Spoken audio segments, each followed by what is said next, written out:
want to introduce yourself to everybody? Sure. My name's Andrew McFadyen-Ketchum. I'm a poet and a writer and a civil rights activist. Sometimes I'm not sure if I should say civil rights, but that has become the focus over time. And I'm a freelance editor and writer and ghostwriter and sort of wear a lot of different hats.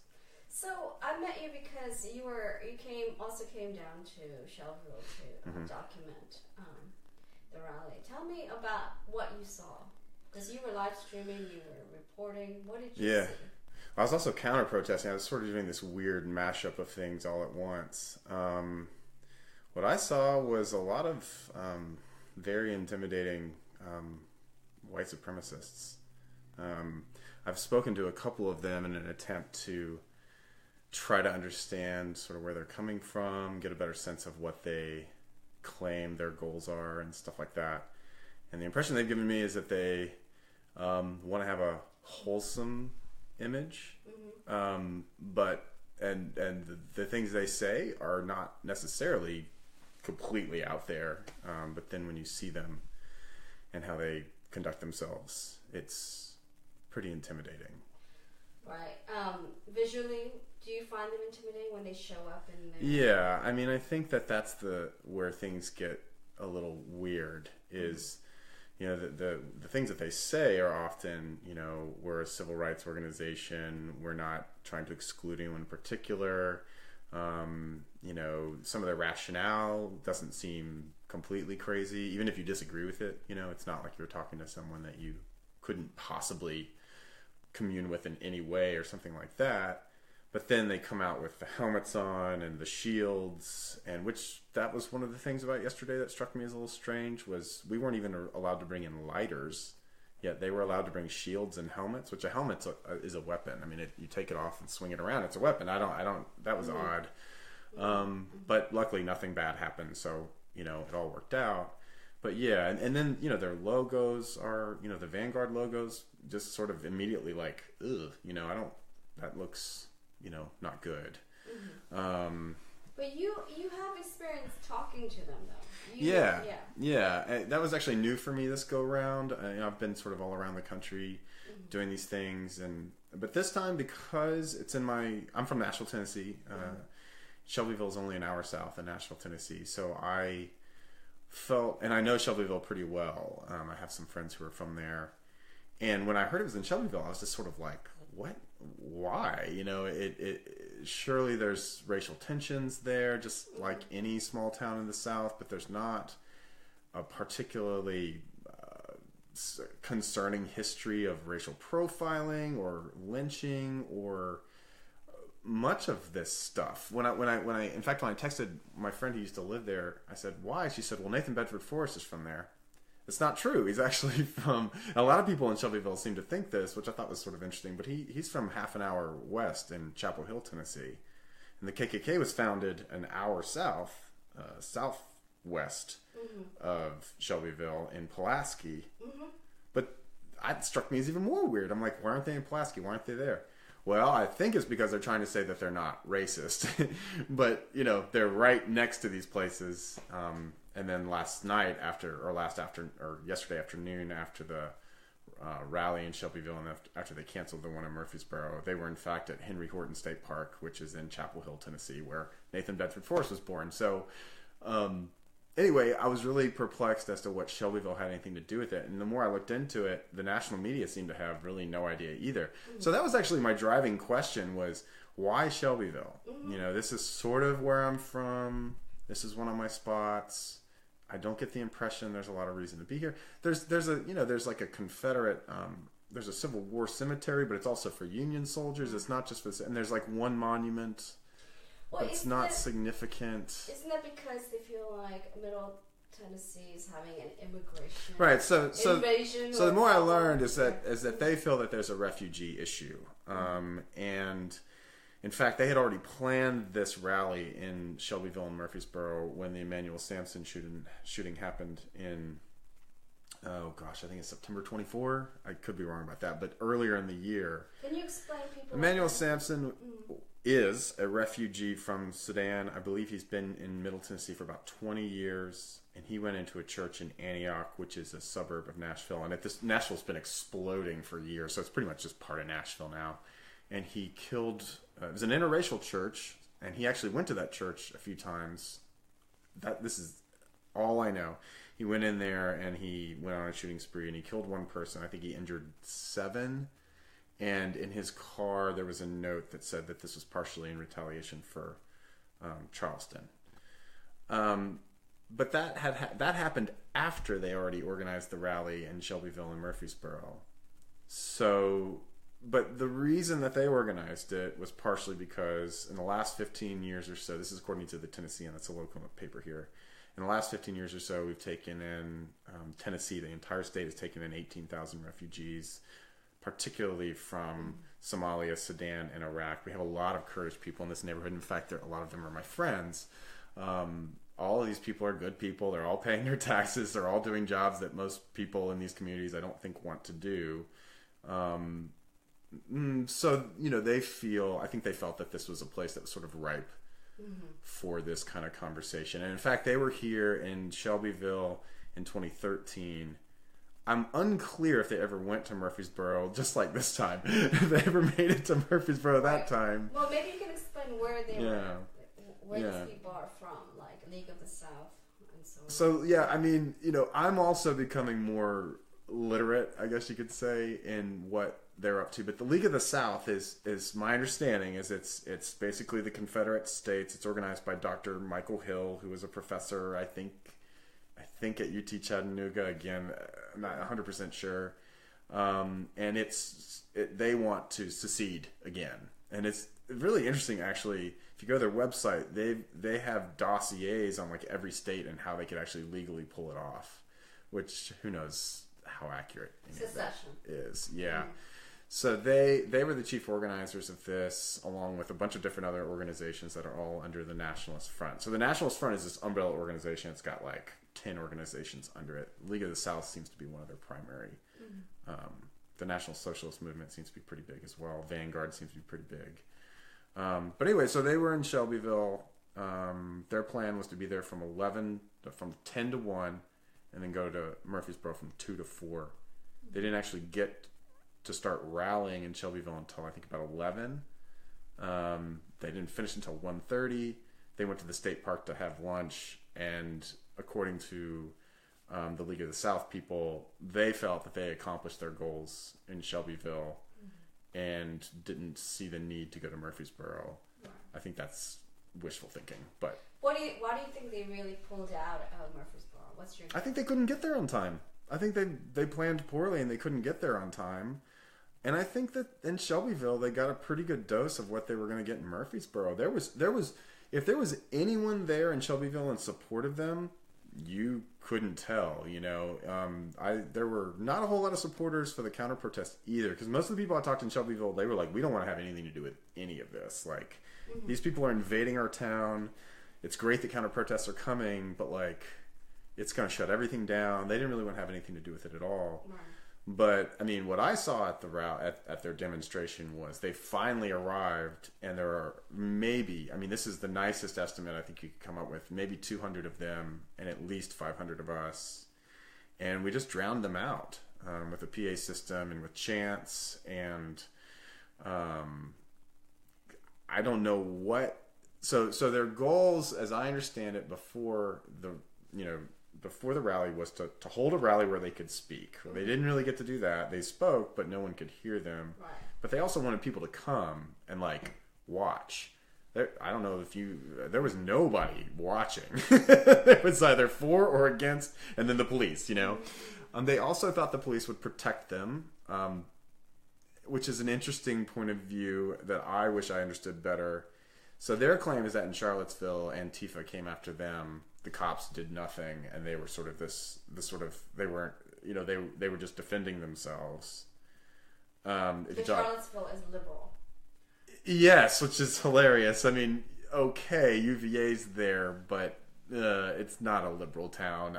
That's just not the case. I mean, I went to Virginia Tech. I've marched through Virginia twice with the NAACP or not just once with the NAACP and then once with a different organization, and they are not a liberal state.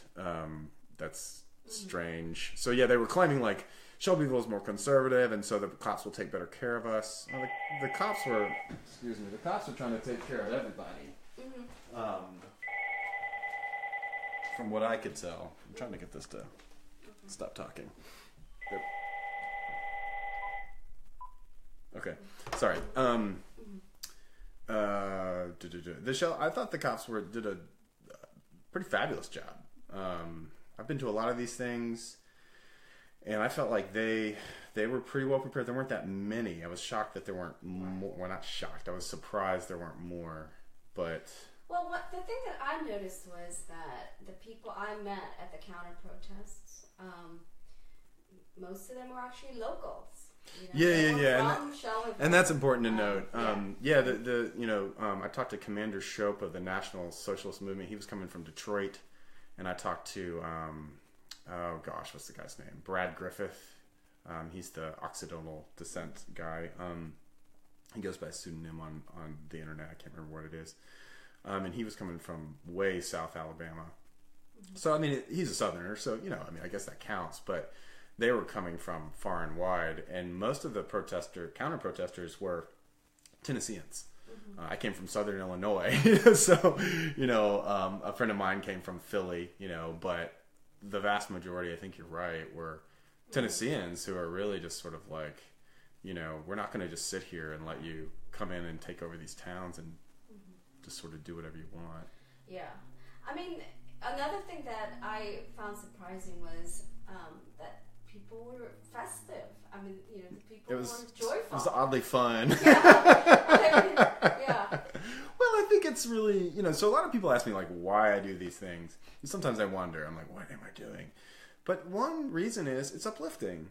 To sit on your couch and watch it on CNN and Fox or not, or know what's going on but do nothing about it. Right. I don't know how effective we are. I have no idea. There's no real good way to measure it. But I'll tell you, on a personal level and on a level of connectivity, I've made so many friends, so much more family this way, and it is fun. It's an opportunity to really say what you really feel to a group that is, at their core, they've got a lot of hurt and a lot of pain, and they're channeling it in a particular way that is just it's not it's probably not going to work, let's hope, and it's not in the name of what this country's about, or peace and prosperity, or let's go back a little bit. I mean, you grew up in Tennessee, right? Yeah, right in this house. Yeah. You're Tennessean. You're Southerner, Southern white guy. Southern white dude, yeah. Don't really sound like it, but for some reason I've never really had an accent. But you have talked to enough people who have a completely different just in my life, of what this country's about, where it needs to go. Call them what you will. They just have a very different idea. Right. Yeah. The question is, it seems like they have really come out of the woodwork, especially since Donald Trump, during the primary and then during the general, and now he's been elected. They have come out of the woodwork. They're really out there, and I think they feel like this is their moment. They got their guy in White House. I think you're right. Yeah. So they're out there, and we have to confront them. We have to. I think so. Yeah. We have to have at least like face-to-face interactions with them. Right? Yeah, absolutely. If we're gonna get anywhere with this, we have to try to talk to each other, which doesn't happen very often, but at least coming together, that is something, not in this way exactly, but yeah, just sitting and letting them sort of go and do their things, I don't see how that accomplishes anything. So what do you think, okay, if you could be the racial relations czar. The RRC. Yeah. And you can do whatever you want. Right. What do you think would help? I think it would help. So yesterday, what we did was we got there to our side of the barricade, and they finally got to their side, and we drowned them out with a PA system. Mm-hmm. To where you basically couldn't hear them. I Facebook Lived like the whole thing, and actually I was sort of surprised how well you could hear, but that's because I'm really tall and I was holding the phone up here. Yeah. If you were even at my level, I couldn't hear what they were saying. I wanted to know what they were saying. I don't have to agree with someone to hear what they are saying. And, you know, you hear about how they're Nazis and white supremacists and all this stuff, and I think that's probably pretty fair, but until you can actually hear what they're saying, it's kind of hard to come up with any determination on your own. I think we need to talk more. I'm getting a little tired of this, like, yelling thing. I think it's a symptom of kind of just reality. I think that President Trump has been president now for not even a year, so maybe in another year or something will come together. What I would really like is I would like for us to sit down and just have conversations and try to get at what we're really thinking. So let's say you have that opportunity right now. Mm-hmm. You're sitting across from one of the people who showed up yesterday. Mm-hmm. What would you want to say to that person? Like, what would be what would that conversation be like? If I'd have so many things. I don't know that I have a whole lot to say. I would want to ask them a lot of things, which I, you know, this week in preparation for this, I did. I would want to ask them a lot of questions, and not necessarily debate them, but what I'd like to do is say, okay, well, so like one thing that they say is like the Japanese have their country, the Kurds want their country, all these different ethnic, racial groups have their countries, which I don't even know if that's really true, but I do get I get the sentiment of what they're saying. Like, okay, I guess that's kind of true. And they essentially want not a country that is, this is what they claim. They don't think they're supreme to other people, but they want the laws to treat them as if they are. And they claim that until, 1950, the laws did do this. I'm not an expert. I don't know. But, we had all sorts of laws that definitely benefited white people over everybody else. I think that is true. We still have lots of these bad laws is the thing that's sort of weird. But what I wanted to ask them is, and they say that America's their homeland. And it's like, what do you mean it's your homeland? Because white people are of European, most white people in this country are of European descent. Settlers came over here. There were people here already. We annihilated them more or less. We enslaved a whole nother race from way on the other side of the world pretty much. And they built this country, not us. But then, the argument of what build means comes in. It's a little maddening. But like the notion that this is a homeland, I don't get it. A white homeland in particular. And so I would like to talk to them more about that notion. Like, well, I mean, okay, so I feel like there's the story that they narrate about what they're doing. Right. And then there's stuff that's happening underneath, right? Mm-hmm. That they're responding to, right? Yeah. Like fear, all kinds of fear of economic... annihilation. Well, economic. That's a word stress. that they use. Yeah. But, we all feel it. Yeah, the notion that only they feel it is bizarre. Yeah. Well, but my point is, this is what there's stuff that they're saying is their narrative. Right? Yeah. Official narrative. Yeah. Okay. But I'm saying like underneath that, what they're not talking about are like some of the real incentives or impulses that lead them to hang on to this movement. That gives them some hope. Because we all do this. We're feeling hopeless, and a movement comes along, and we think that's true. Yeah, it's like, let's get on this train. Maybe it will help us. It'll help me. Have some hope, restore some faith. Yeah, that's why I'm an activist, because it brings hope to me. Yeah, there are other reasons, but that's right. A good, so, like, good in some ways, like the details don't matter. It's more like, that's true. This is a movement that's going places. It gives me hope. That gives me hope for whatever reason. It gives me hope, and gives me a sense of community. Yeah, I think that that's definitely true. Yeah, and so you feel like you're suddenly surrounded by people who care about you, who don't think you're stupid, who basically are going in the same direction, right? And we felt some of that last year, right, during the primary, because some of us supported Bernie. I was gonna say it sounds like Bernie. Yeah. Yeah, but even before Bernie, there was Obama, and Howard there's Dean. Occupy. There was Howard Dean. There were the other movements that made us go, maybe this is the ticket, maybe this is it. Right? Yeah. And some of the details didn't matter. It wasn't like someone. That's true. Like, yeah. What I got is you the now. logic behind this? Yeah. If you look at every tiny little thing, you're gonna lose your mind. Yeah. Right. This is more like there's a basic narrative that makes sense. Yeah. Yeah. And I agree. This is happening. Yeah. And I'm gonna jump on this. Yeah. Right. Yeah. And it helps me to feel connected to all these people. Right. That's very powerful to feel like you're part of a community, right? So I'm saying, like, instead of trying to interpret like the literal words that they use to describe what they're doing, I'm wondering if we can like put their actions and their movement into this context where we think, okay, I get that. I get why they're hopeless.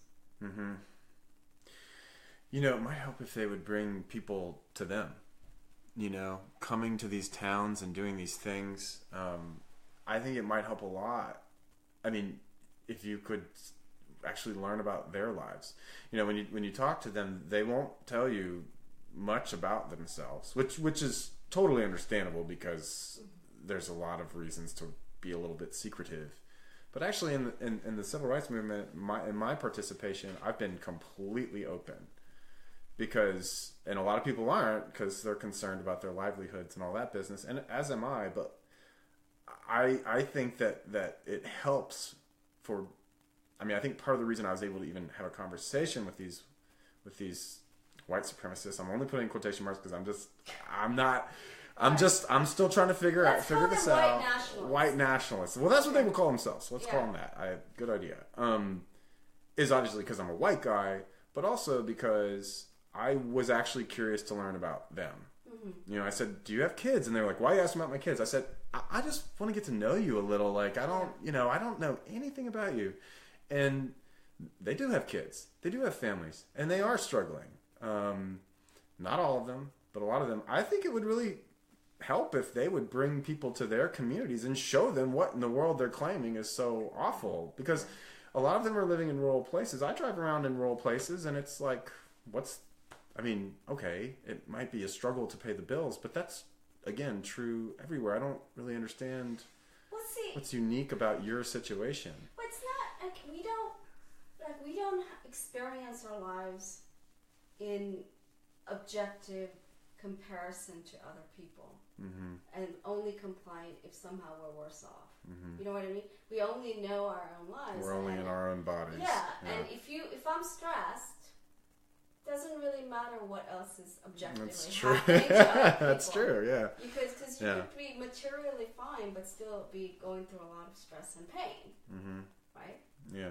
So I don't think you can just compare that flatly. Well, no, I'm just saying, no, I know you wouldn't want to do that. They need to do a better job, I think, of sharing that with us. Okay. Because if you just look at the surface, it's like... Okay, so here's what worries me. Okay? Remember Dylan Roof, who committed a massacre in Charleston? He said he wanted to start a race war. Yeah. And I think there are people in this movement who actually do want violence. They do want it war. Feels that way.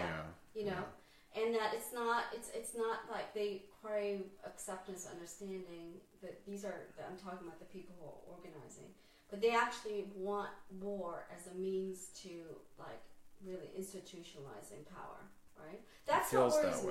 That's why I'm here. That's what I'm trying to figure out, and so I'm Korean American, I'm an immigrant. I grew up in the South, but I don't look like you. So I'm not going to hear the same things you're going to hear. Yeah, for sure. Yeah. So it's the limitation of being in your own body. It's very frustrating. Yeah, but I just think that it would be interesting to see if we can pull away some of the people who are kind of just rank and file, who are just kind of showing up. Mm-hmm. Right? The problem is who's just showing up to these things? You know, I mean, yesterday there was no one, from what I could tell, who just showed up. It was... Well, I don't mean like just show up like randomly. I just mean like they're not leaders of the movement. Okay, yeah. They're just foot soldiers coming. Yeah. So creating a dialogue with people who are not necessarily the ideologues, but are maybe trying to learn, have that sense of community, like the positives that they see. Yeah, I don't know how you would do it. Well, but you know, it's a good idea. What you said was you also wanted to sit down with them. Yeah, I hear this all the time. I heard this from African Americans who were there yesterday. Yeah, they were saying they want to sit down. I think a lot of people wish we could sit down and just have a conversation, or even yell at each other. That's fine, but yelling at each other across the street with cops in the middle and PA with systems. 4 lanes separating us. It's just stupid. And tanks. Yeah, that didn't work. But,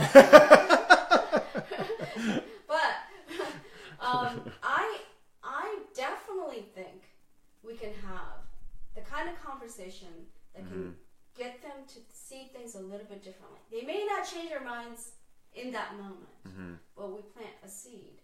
Well, and we've seen that throughout history. I mean, they're all... I mean...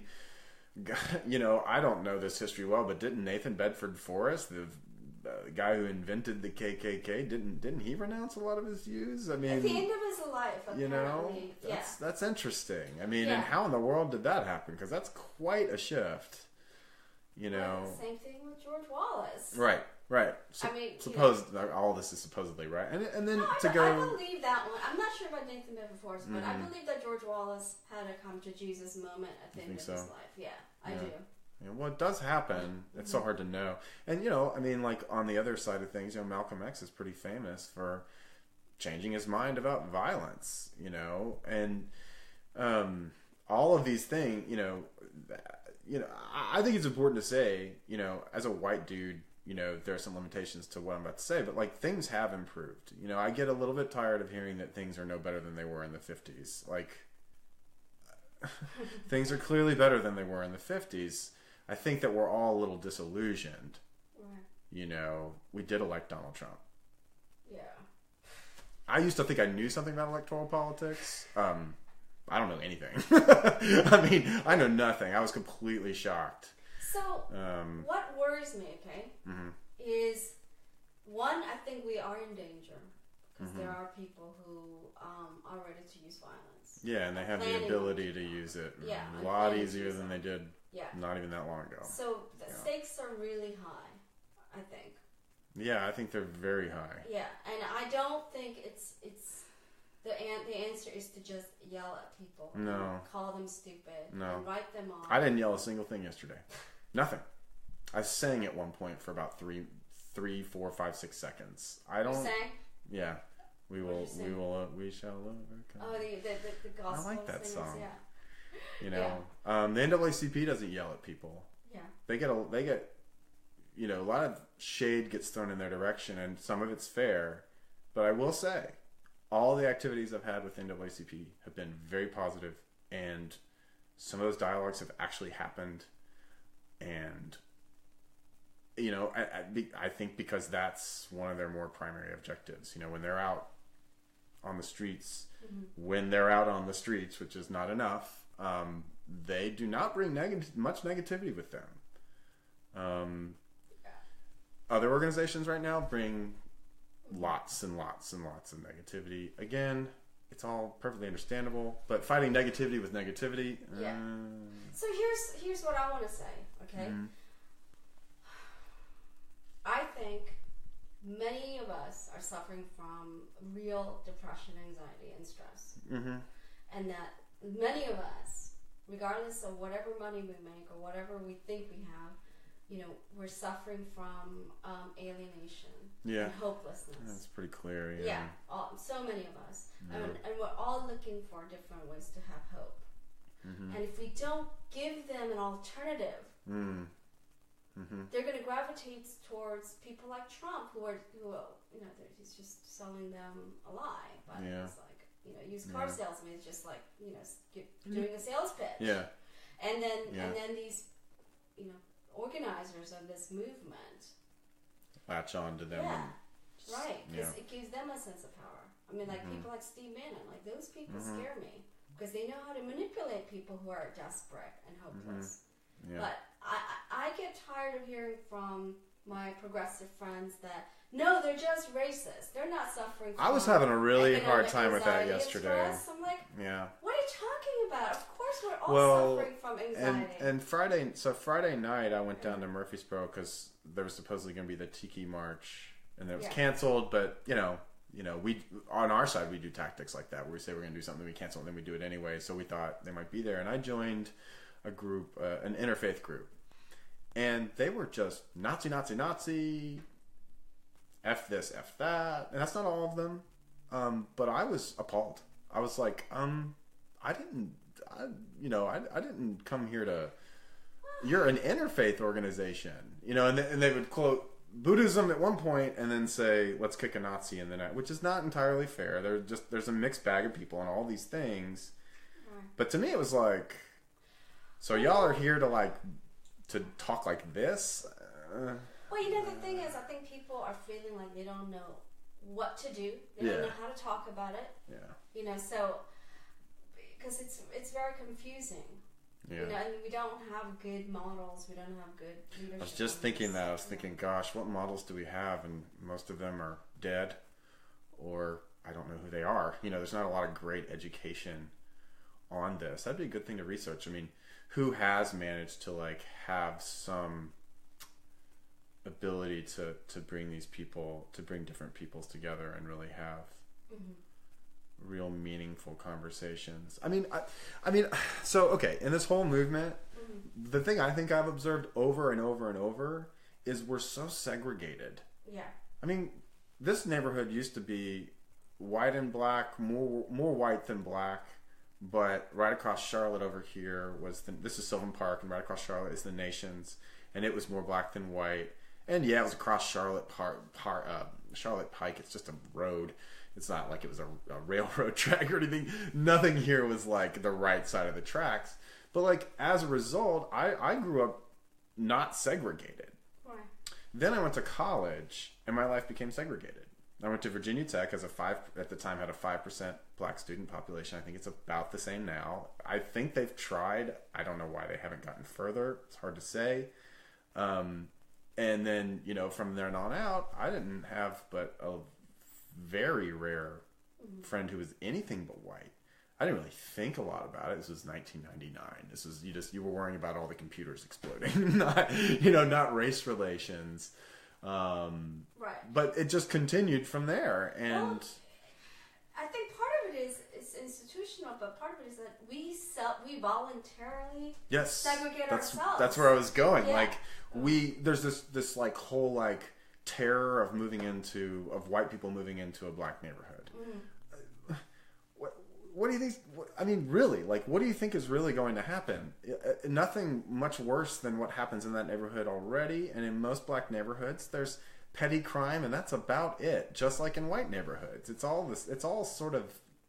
I'm not an expert, but again, I've lived all over the country. I've lived in all sorts of neighborhoods. The notion that a black neighborhood is unsafe for a white person, I just don't think that's true.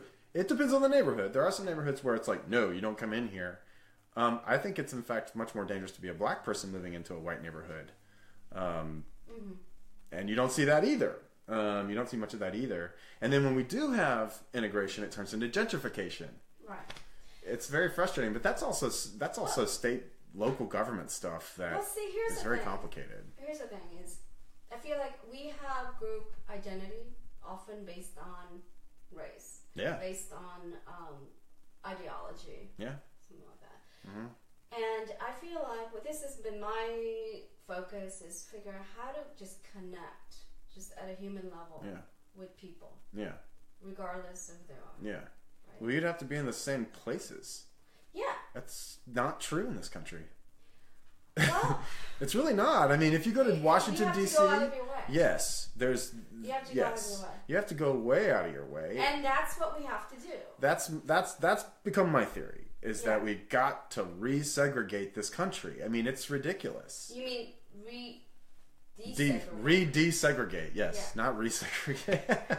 We've got to re-desegregate. We desegregated ourselves, like politically, and then we segregate ourselves socially. Mm-hmm. And I really think we've got to undo that. I think that is to some degree happening, but I wonder if much of that progress we've made is going to really stick around, because the baby boomers did a great job. For a while, and then look what most of them did. Most of them, completely segregated themselves, and, created these white neighborhoods where, their kids all grew up in these nice white neighborhoods, and there's no interaction. So I don't know if this current generation is really going to put a dent in that either. Though right now, I would say we're seeing a lot of interaction between different races and sexes and genders and the whole thing. But I don't know how long it'll last. Right. I mean, right now, do you feel more hopeful than you did, say, election day or day after the election? Or do you feel worse? I'm this oddly hopeful guy. It's true. It's weird. I'm like, I don't understand people who don't like other people. I'm literally like, what's wrong with you? Oh God, I don't know. I don't know. I would say I feel about the same. After Ferguson and Baltimore, that was a very dark time for me. Yeah. Yeah. I actually feel more hopeful than I did day after the election, because I see people showing up. You do see that. That's amazing to me. That.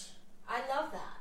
You do see that. And I felt so much love yesterday in Shelbyville and Murfreesboro. Yeah, people.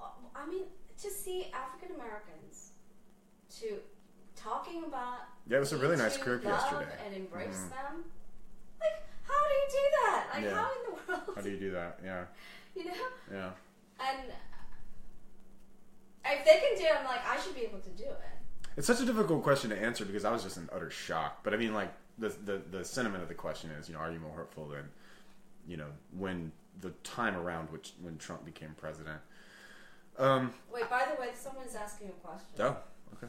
How do you feel about the gentrification of Nashville, especially in areas like East Nashville, where housing prices are skyrocketing and POC and elderly people on fixed incomes are being forced out? Someone named Bridget McLeod. What do you think about that? I think it's awful. Nashville is. I would not move back here. I don't think you could pay me to. It's completely just the way it's expanding is nuts. The local government is so incapable of seeming to do anything about the very problems that they asked about.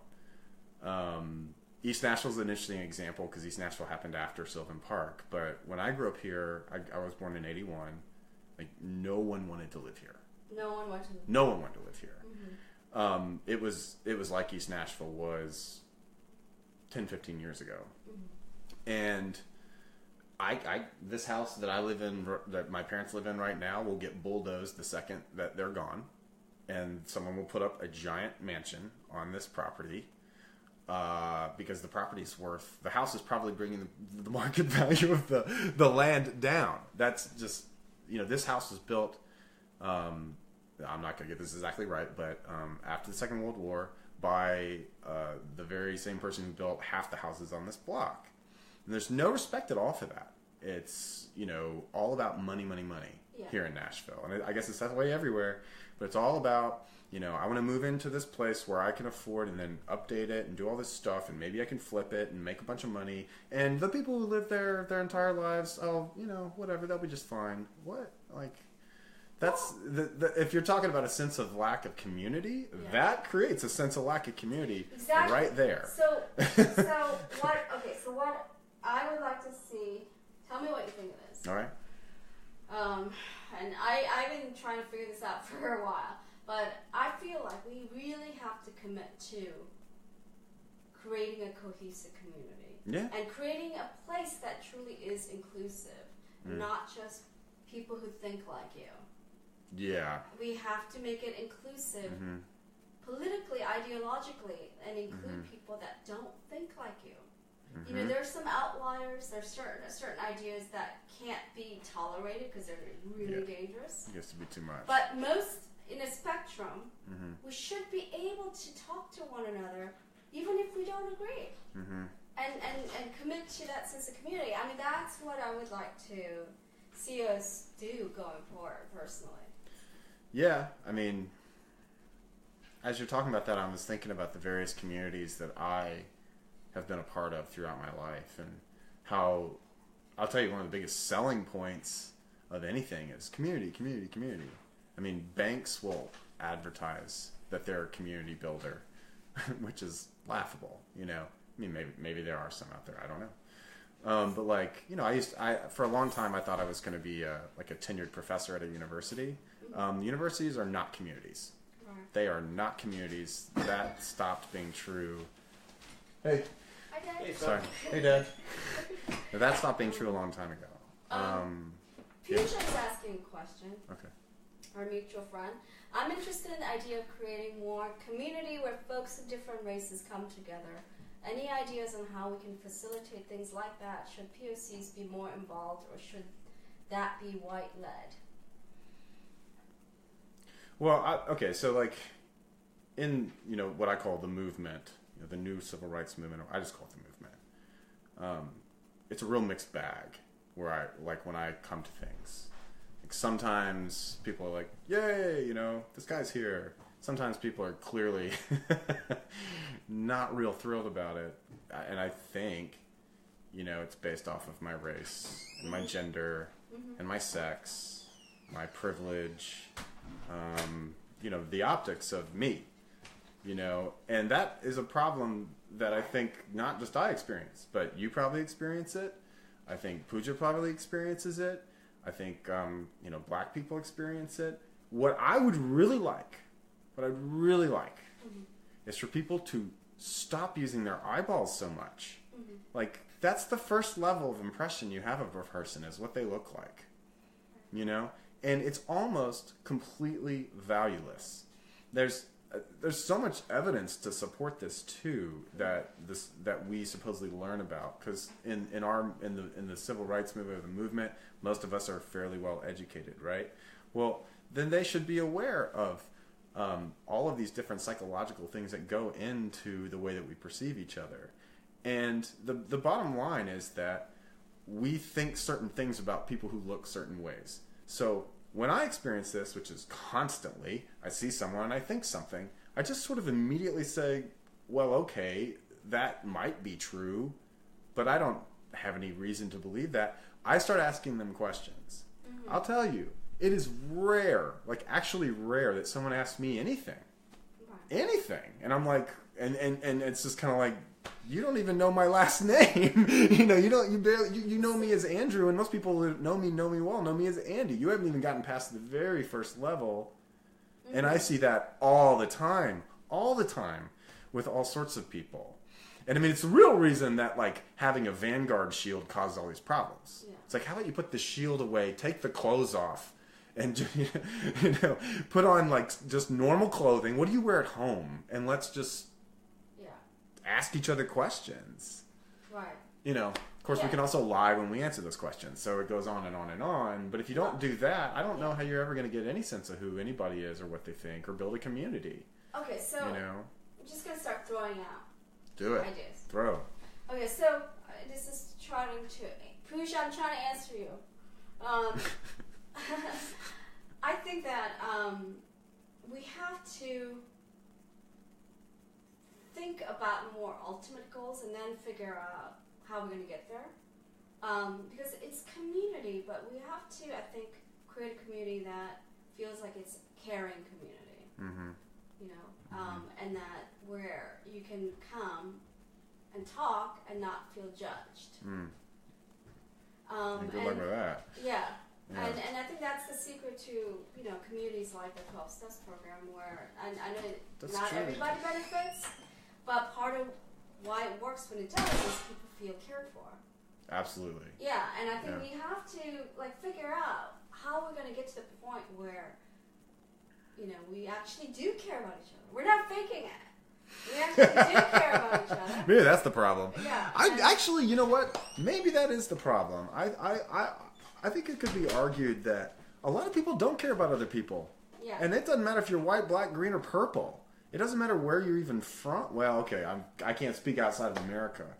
But I see a lot of people that just don't seem to actually care about each other. And I don't know where that comes from, because that's like for me, like that's my primary thing. I really care about human beings. Well, you probably grew up in a strong with strong social networks, right?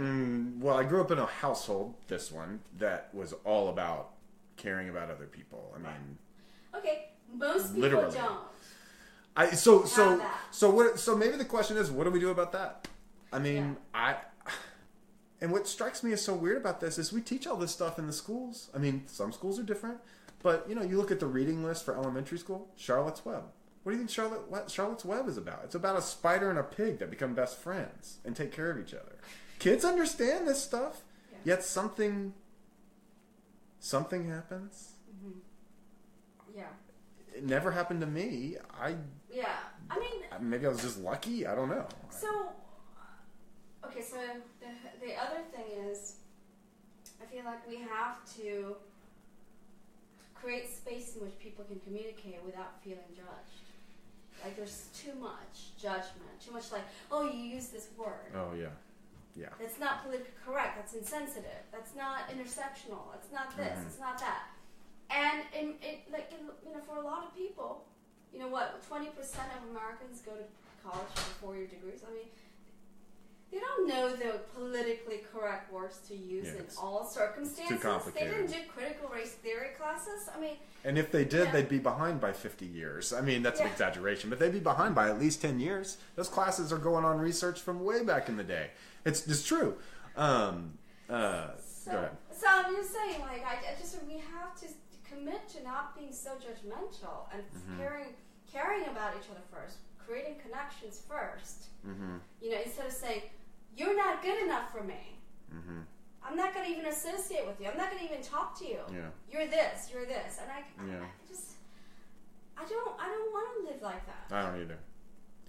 I used the word, I said the other day, I was talking to somebody about some sort of organizational thing, and I said, we're going to get together tomorrow night and have a powwow. And they called me out for using the word powwow because I don't have indigenous blood. And of course, I don't think that they asked me, do you have any of that blood so you can use that word? I actually don't know the answer to the question. I don't think it matters. I think it's a word that we use in this country to mean a meeting. It's a synonym. It's a particular type of person's word, but this is getting a little ridiculous. Yeah.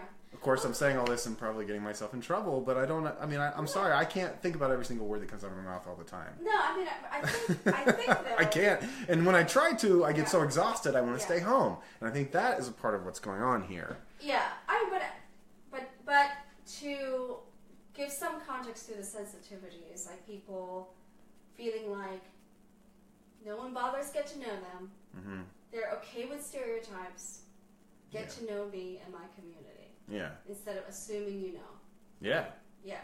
So I think that is an important goal, like getting to know each other for real. Yeah. But getting too focused on words is just driving me crazy myself. I can't take it anymore. Yeah. I'm pretty close there myself. What I try to do is I try to just make it very clear that I'm doing, I'm trying to understand what words you do want me to use. Because, I think it matters to some degree. And so I ask people, is that the word you would use to describe yourself? Yeah. And that helps. Yeah. Oh, wait. Actually, I just want to respond to a comment. Phyllis Davis, thank you for your comment. And Bridget, your response to it. We're definitely interested in talking to everybody, But I personally, I'm a Korean American here. Hi there. I'm Korean American, and I have done interviews with people of all races, and I'm going to, even in a couple of hours, be talking to a group of people of mixed races. And so, he's a white guy, but I am interested in talking to people of other races. but I think, it's important talk to white people, especially white men, about the problem of white supremacy.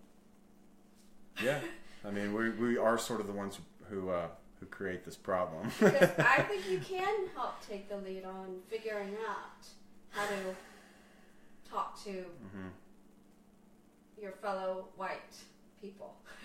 You know? Yeah. I mean, I'm not saying you'll have all the answers, but, you know, I think you can take the lead on initiating some of that. Yeah, I mean, that seems to be the direction things are slowly but surely going.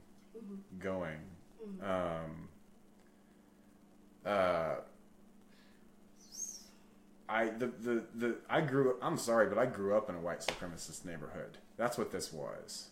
Yeah. That's what this was. It no longer is. But how come you're not? Because I was raised not to be that way. And not only was I raised not to use the N-word, for example, I was raised to go tell other people not to use that word. Now, as a result of that, I've been in more fistfights than most anyone I know. It was a rough upbringing, for sure. But I was taught that the thing to do is not just be, like, you know, there's that saying, like, in order to create the change you want in the world, create the change in yourself. Yeah. I think that's great.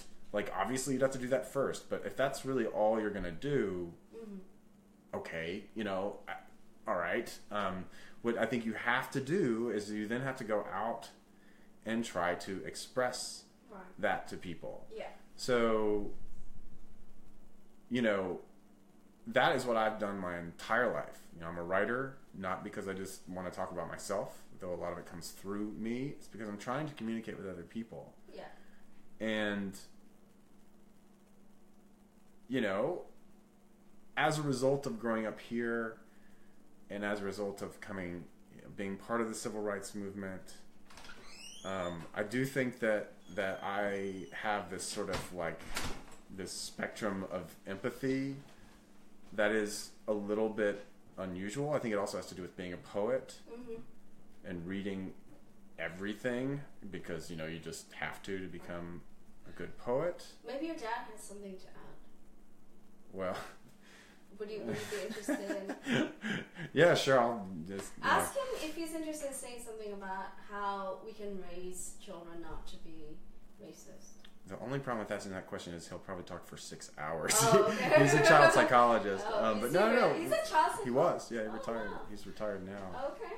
My mom was a special ed teacher and then got heavily involved in politics when Al Gore ran for president. His headquarters were just 2 miles down the street.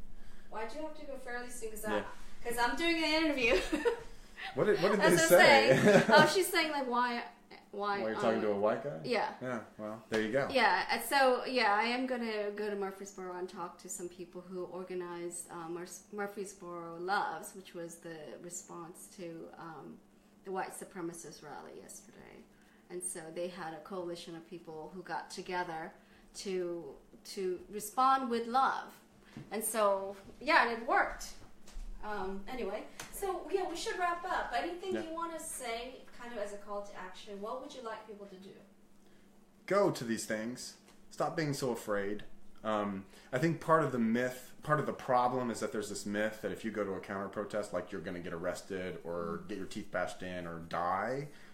Virtually that happens to very few people. When it happens, it's horribly tragic.